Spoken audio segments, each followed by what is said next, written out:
Congratulations on the film, Miss D. I love it. It's emotionally poignant and resonant, and I still feel it to this day. That's good. I mean, as a director, like that's the thing you hope for. You want audiences to feel, you know, and I think that feeling comes from investing in the character. So in the first couple of minutes of the film, you know, you think it's a story about two brothers, then you think it's a film about a marriage, then you think it's a film about sharecroppers, then you think it's a film about war, and you know, Mudbound is all of those things. You know, it's not any one of those things. And so You're right. You're right. It is. It's very ambitious. You're trying to tackle all these issues, yet you succeeded in bringing it all home.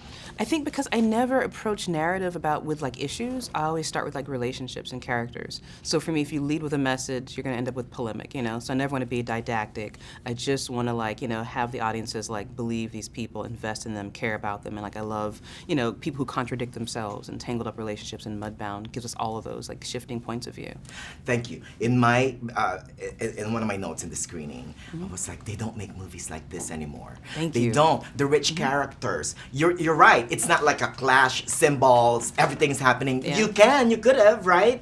But you focus on the characters, and I love that. Yeah, no, I mean, that's like, if the audiences walk away saying that, they don't make films like this anymore, I'm happy. Because I really, you know, I think, you know, this film requires, you know, an investment in the narrative. And like, I trust that the audience is intelligent, the audience is smart. We don't have to rush through in 90 minutes. Like, I believe that, you know, the key to like really understanding, really feeling something is like spending this time, you know? And so with Mudbound, you know, it's about not being able to come back home. It's about what it means when family drags you down. So it's about citizenship, you know, how Ronzel, for example, is more American when he leaves the States than when he returns to it. So I just think it's like an expansive piece of work, and people can think about it, you know, in on different levels. When you were thinking of adapting Mudbound, what from Hillary Jordan's book? What did you do to make sure that you stays true to the spirit of the book? Yeah, sure. So I have to say, in terms of the process, so the script came to me in 2015, and it was originally written by a writer called Virgil Williams.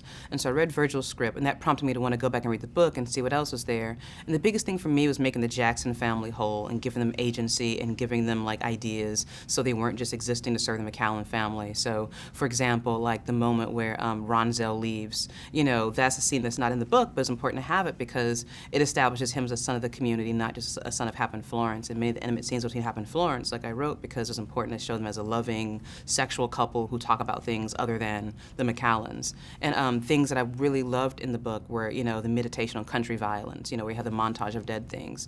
It's important to dramatize that, even though it doesn't necessarily push the plot forward, because it sets a tone for the world and just like sets up the easiness of violence, the casualness of death in this world. So, you know, with the killing of one of the Atwoods, with the lynching of Ronzel, it's like we've already learned that this is a part of this world.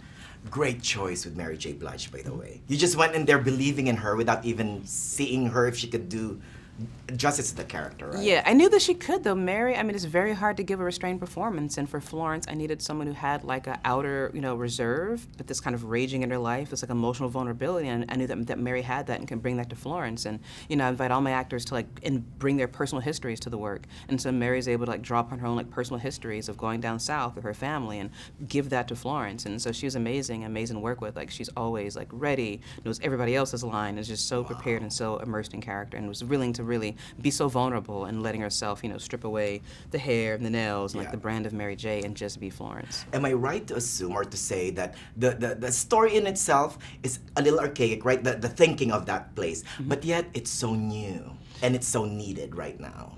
Right, because I think like ideas of home like never age, you know, ideas of citizenship like are evergreen, you know, it's the thing that they were always dealing with. I think like human behavior is cyclical, you know, even though consciousness may tick upward, we kind of behave in the same patterns, you know, so it's hard to really, you know, measure progress or to like declare progress, because we're the same people. In this film, I hope people see that we're the same country that we've always been. Aww. Like, this isn't new, like this is like been there. Just like the movie, I'll end this with love. Okay, thank you so Thank much. you so much. Thanks. Congratulations. Thank you so again. much. It's amazing. Thank you.